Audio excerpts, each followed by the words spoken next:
Call us on your cell phone. Culinary Hotline, bling. That can only mean one thing. Food chicken. Food chicken. Get it in there. Get it in there. Ladies and gentlemen, welcome back to the Culinary Hotline.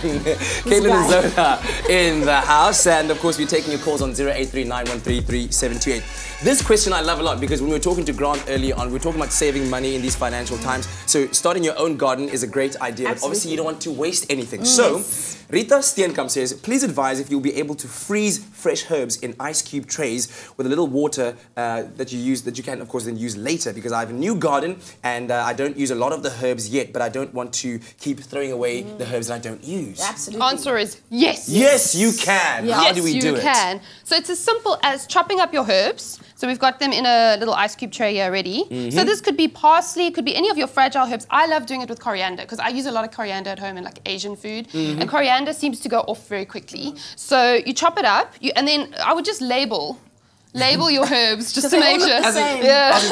Would you say then have like a tray for coriander and a tray for this? Otherwise, where would you label them then? Well, you could put on the side here. So that row is parsley, that one is coriander. Right, and then then all you do is you just fill it up with water. Now, if you wanted to, like if you were going to be using it in stews and you knew that, you could fill it up with stock even, and then you kill two birds with one stone. Yeah. And I also like to make a herb oil.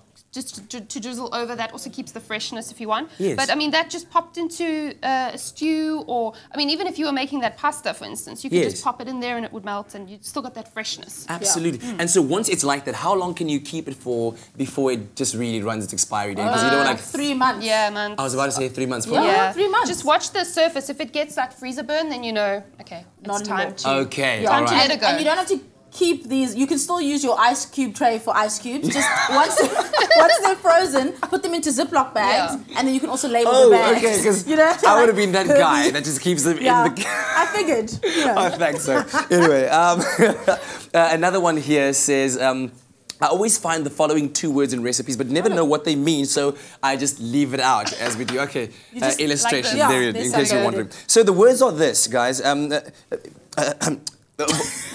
Bouquet garni? Bouquet I love it when he tries to like fancify things even more. Give me a break. Bouquet garni.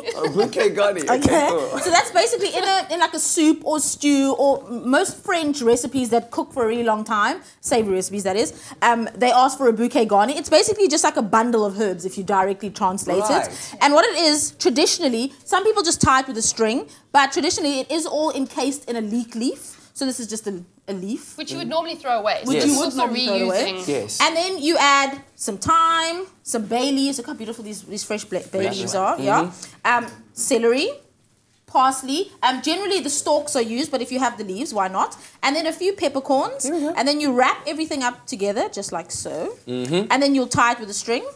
And there you go. You pop this into your stew or your soup. And then once it's all cooked and ready, you can just take everything out at once. Well, there you go, and that's how you create your own bouquet garni, or as it's properly pronounced, bouquet garni. There you go.